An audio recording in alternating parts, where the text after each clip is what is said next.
Welcome everybody out to podcast number 350.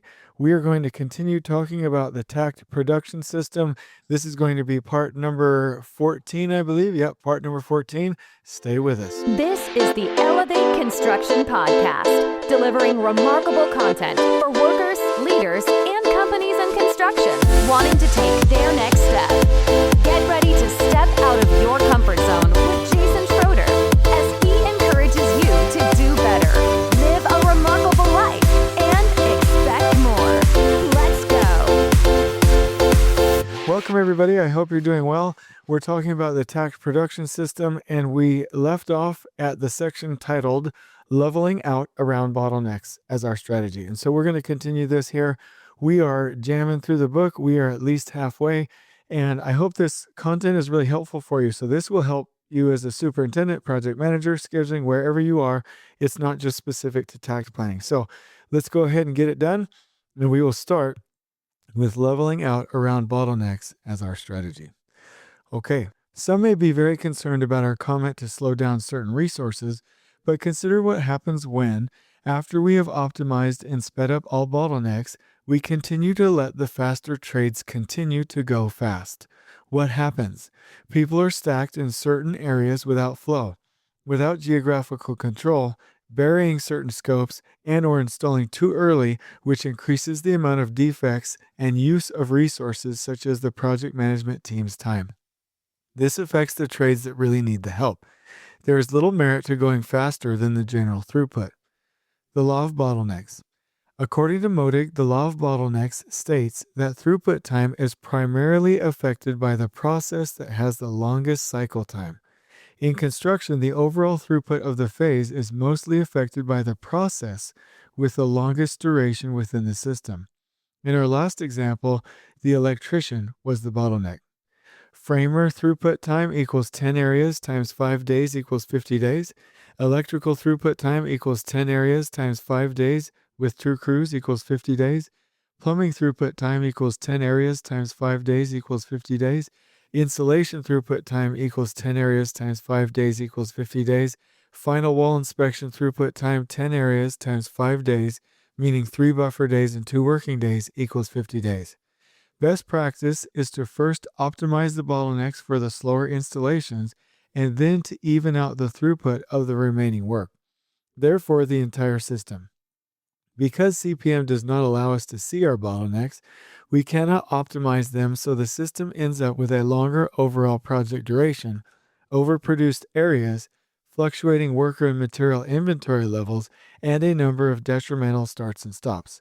The tricky thing with bottlenecks is that new ones will show up when you optimize the first ones or the largest ones, so it's a continual game of increasing flow by adjusting the throughput of the system. This is the key to achieving the shortest overall duration with the smallest crew sizes, with the most minimal inventory levels, and a visual system that identifies problems when they happen in a continuous flow that allows an evenness the team can use to focus their attention on the removal of roadblocks. Then, we finish as we go. For Takt to work well, we have to finish as we go.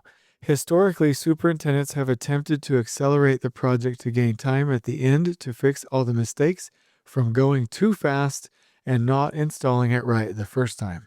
With Takt, we cannot have and should not need to have that excessive buffer time for an excessive punch list. With Takt, and while working to prevent roadblocks, the team, and especially the engineers, will be inspecting work, identifying punch list items, and working with trades to correct as they go. Meaning, finish as they go. Before a trade leaves the area or the project, they should not only install the production work, but they should finish the scope in its entirety. This will take a mindset shift for most of our leaders in construction, but when this path is taken, we will see a better quality product delivered to the customer sooner. This inherently ensures work in process is limited. CPM pushes as much work to the start as early as possible. That is a normal thought in concept, but it does something that is detrimental to our construction operations. It puts too much work in process. Work in process that must be managed, maintained, checked, monitored, supported, and which utilizes precious resources. When work in process increases needlessly, the capacity of the team and the project resources are reduced, which causes rework and a number of the other 8 wastes. It also causes unevenness and overburden. The goal is to keep the project management team balanced, healthy, with workers going at a reasonable speed, and trade resources working in a flow and not over capacity, so the team can continue preparing and executing work with quality at the source.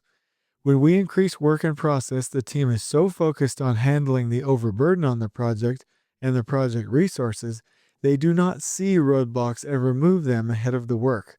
Their ability to prepare work diminishes, and more defective work is passed through the system. But if we finish as we go, we will have the capacity to focus on the work that is in process and complete it right the first time. Then, quality at the source becomes a culture. Quality at the source is a concept that states a culture and condition in which each employee and worker is held responsible for ensuring the quality or products at the place of work or when the work is produced.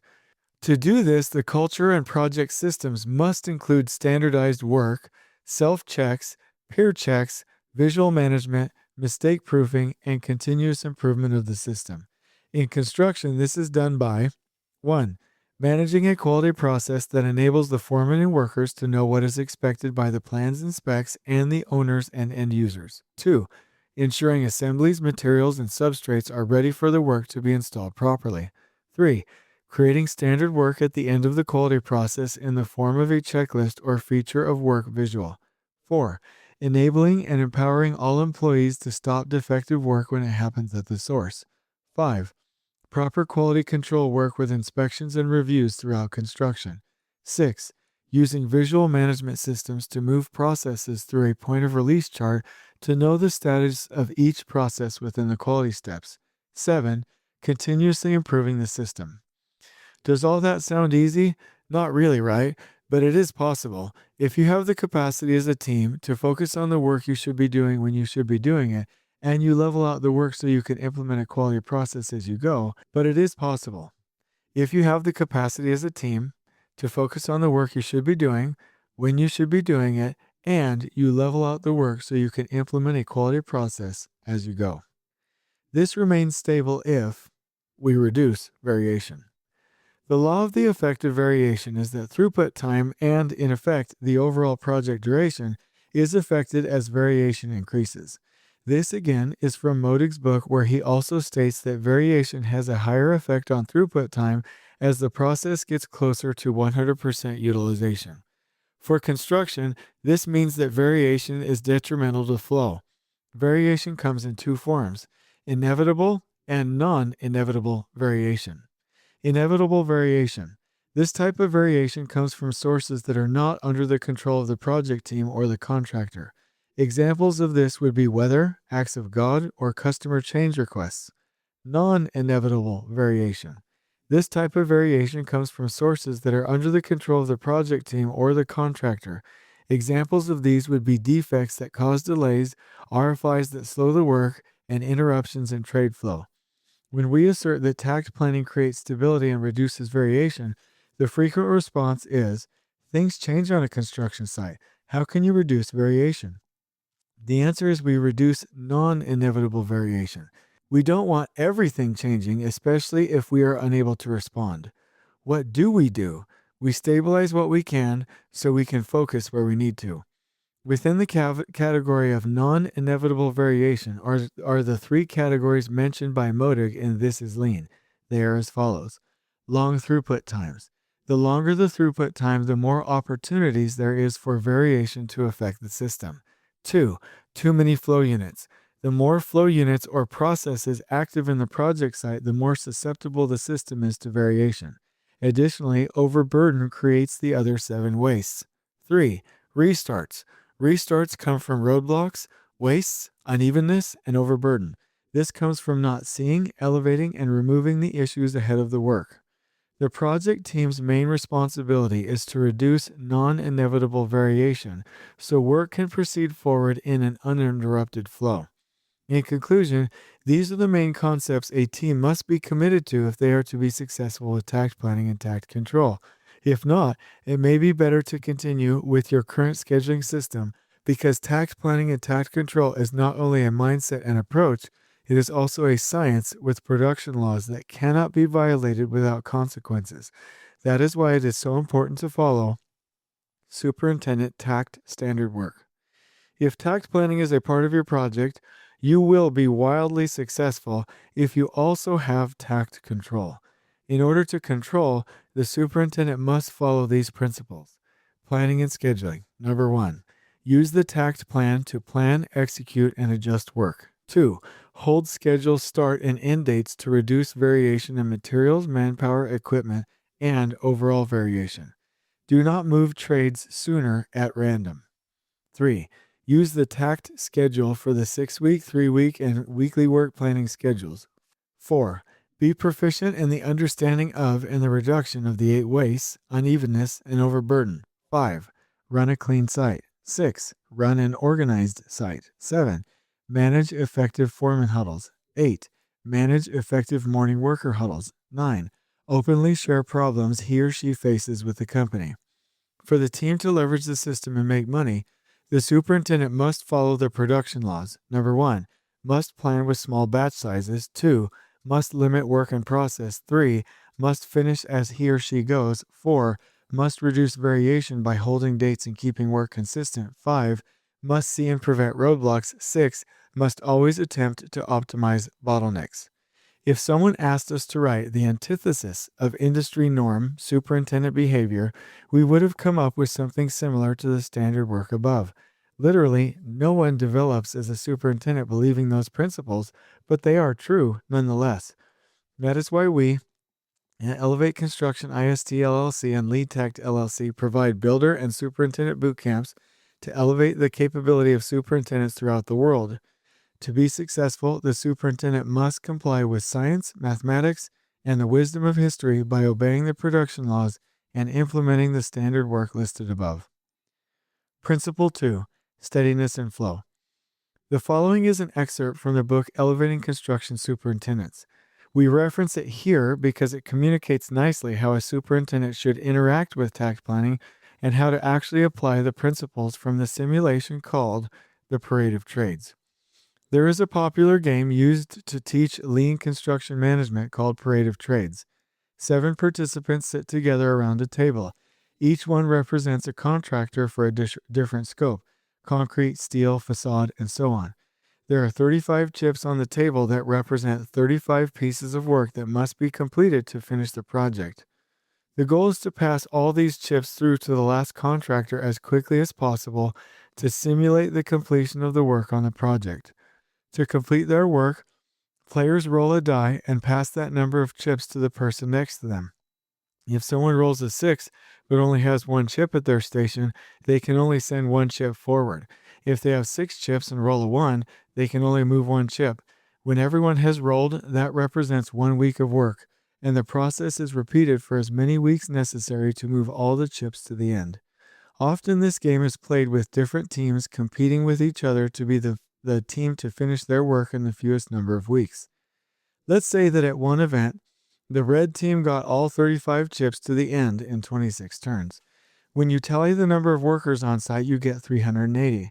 The maximum material inventory at any one location was 10. So in 26 weeks, the red team moved 35 units of work down the line with 380 people and a material inventory level of 10 units per week. Pretty good. How did the blue team do? They completed the work in 21 weeks with 280 people and a maximum material inventory buildup of just 5 in a given week. That means the blue team was 5 weeks ahead of schedule with 100 fewer people on site and half the material on site. How did they manage that? The tricky secret is that the red team had a regular 6-sided die with numbers ranging from 1 to 6. The blue team had a die that could only roll 4s, 3s, and 2s. A week with a normal die would be something like 6, 5, 5, 2, 2, 1, 1 and would represent an attempt to move quickly at first, followed by a slowdown because of an interruption and eventually ending up stuck. A week with a blue team's die might look like 4, 4, 3, 4, 3, 2, 2. This is synonymous with the concept of maintaining the flow of work. A flow has very little variation. When that variation is eliminated, the chips, or the work, could flow from one end to the other without getting held up by the overwhelming rush from rolling a 6 or the painful crawl of a 1. What is the lesson here? Before making that explicit, let's reflect on the current state of our industry.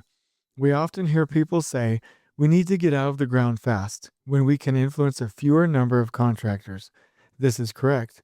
We also hear that we need to be aggressive with complex and unknown areas and scopes on our projects.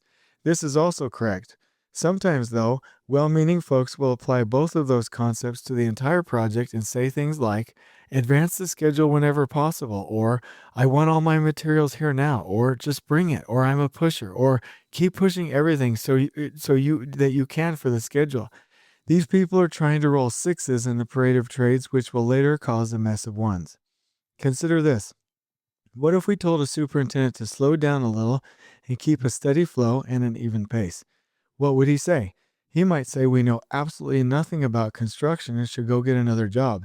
And yet the data shows he will finish in 26 weeks with 380 people on site with a material inventory of 10 like the red team in Parade of Trades. This happens because people think movement equals production, which is not the case. All this movement is actually a waste. People start pushing and creating variation because it makes them feel good. It gives an impression of progress, but it requires twice as much material, 100 more people, and 5 more units of material inventory in a week. What happens when a superintendent won't keep a flow in the schedule and hold dates? If you're a trade partner, how would you react? You would possibly keep more people on site and most definitely keep more materials on site. What happens when materials pile up on site? You guessed it, production slows down. Everything slows down because part of our workforce is dedicated to managing, moving, material inventorying, fixing, replacing, reordering, and organizing materials. Here is an example. Imagine a factory with an assembly line that produces a certain number of finished items every hour. The throughput is the rate at which the factory can process the raw materials into finished items. Say you have 4 machines in the factory that work together to produce the final finished product.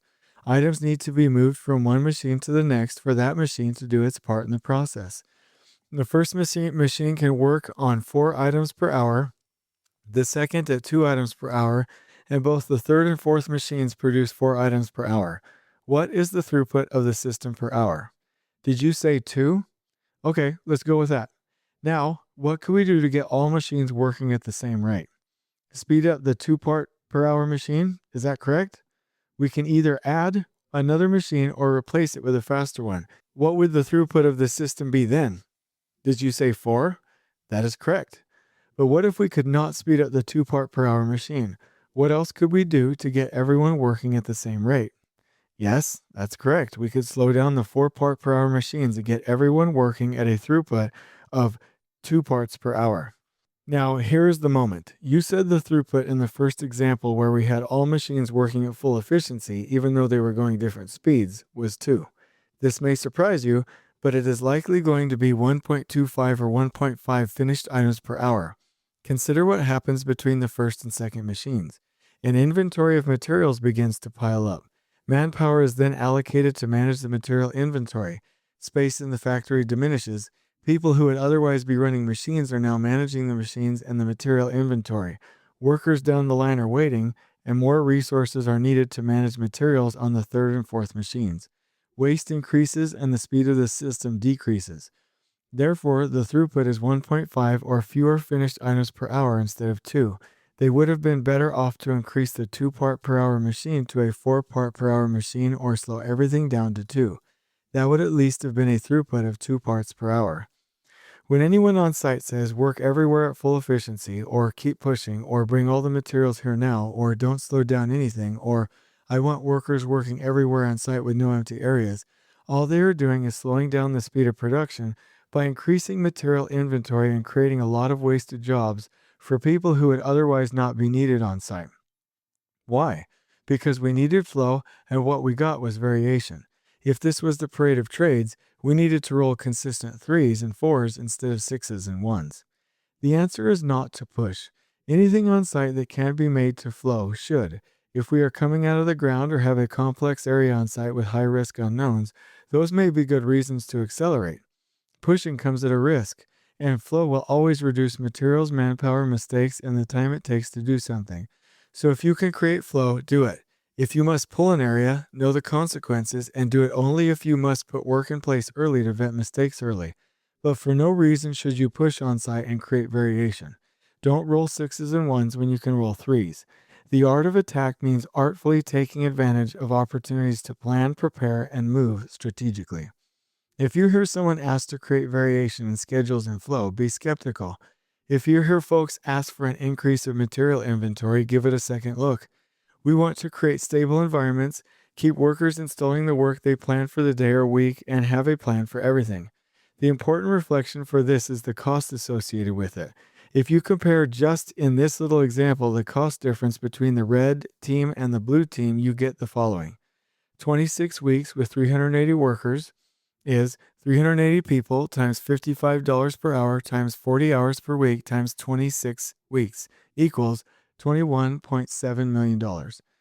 The other team, 21 weeks with 280 workers, is 280 people times $55 per hour times a 40-hour work week multiplied by 21 weeks equals $12.9 million. This is an $8.8 million difference. This ratio can be scaled for whatever size project we are talking about. The difference is in the man-hours spent in waste because of a lack of flow. Pushing literally destroys projects, and our industry supers must protect us from this. One last point. Many supers will say, I've been doing this for over 30 years and have always finished on time. This is correct, but at what expense to the project, the owner, and the trades? It deserves a deeper look and further consideration. Well, I hope you all enjoyed that section. We are on to another section tomorrow, and it will be the good, better, best. What does the industry do now? And so I really hope you're enjoying this, and on we go. Please join us next time in elevating the entire construction experience for workers, leaders, and companies coast to coast. If you're enjoying the show, please feel free to share with your construction colleagues and help us spread the word by rating, subscribing, and